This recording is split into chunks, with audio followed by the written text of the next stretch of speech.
आज मी तुम्हाला तेलकट त्वचेसाठी काही टिप्स घेऊन आलेली आहे। बऱ्याच जणांच्या चेहऱ्यावर ऑइल सुटायला लागतं, तर त्यासाठी हा सोपा उपाय मी तुम्हाला सांगणार आहे आणि हा खूपच छान आणि स्वस्त आणि मस्त घरगुती उपाय आहे। तर तुम्ही हे नक्की ट्राय करून बघा, तुम्हाला लगेचच फरक जाणवेल।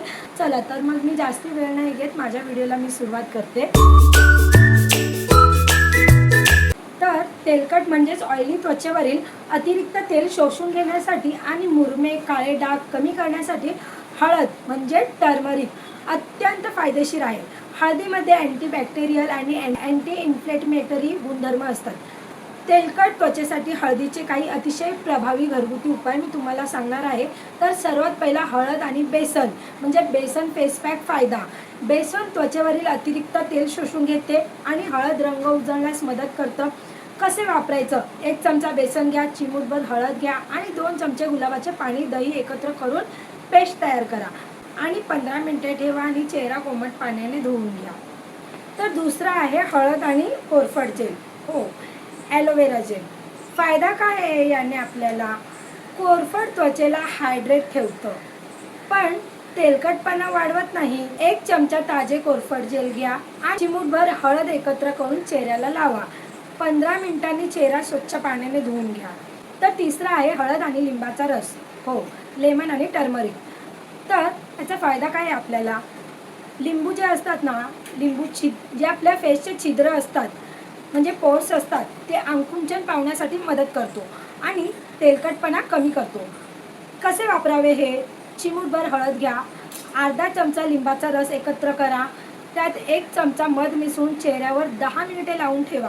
त्यानंतर साध्या पाण्याने आपला चेहरा स्वच्छ व्यवस्थित धुवून घ्या। तर हा झाला आपला तिसरा टिप। तर चौथा टिप काय आहे? तर हळद आणि मुलतानी माती, मुलतानी मिट्टी। तुम्हाला तर माहीत असेल, हे मुलतानी मिट्टी खूपच आपल्या चेहऱ्याला फायदेशीर आहे आणि तेलकट त्वचेसाठी मुलतानी माती सर्वात उत्तम मानली जाते। आता हे कसे वापरायचं?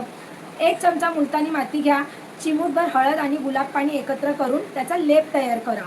व्यवस्थित त्याला मिक्स करा। त्याचा लेप तयार झाल्यानंतर व्यवस्थित चेहऱ्याला लावा आणि ते सुकल्यानंतर थंड पाण्याने आपला चेहरा धुवून घ्या। तर आपल्या चेहऱ्यावर तेलकटपणा जराही राहणार नाही। तर आता आहे सर्वात महत्त्वाचं, म्हणजे हळदीमुळे चेहऱ्यावर पिवळे डाग पडू शकतात, म्हणून नेहमी अगदी चिमूटभर हळद वापरायची आहे। कोणतेही नवीन मिश्रण वापरण्यापूर्वी कानाच्या मागे किंवा हातावर पॅच टेस्ट करून घ्यायचं आहे। डायरेक्ट आपल्या स्किनवर अप्लाय करायचं नाही आहे। आणि त्याचप्रमाणे जर तुमच्या चेहऱ्यावर वांग आले असतील तर त्यासाठी मागे व्हिडिओ बनवला होता, वांग आलेले काळपट डाग कसे घालवायचे। तर मी ही जी लिंक आहे ते तुम्हाला डिस्क्रिप्शन बॉक्समध्ये देणार आहे, तर तुम्ही नक्की चेक करू शकता त्याच्यामध्ये जाऊन। अजून असेच घरगुती टिप्स हवे असतील तर तुम्ही मला कमेंटमध्ये विचारू शकता। माझ्या इझी लाईफ विथ श्वेता या चॅनलला लाईक करा, सबस्क्राईब करा।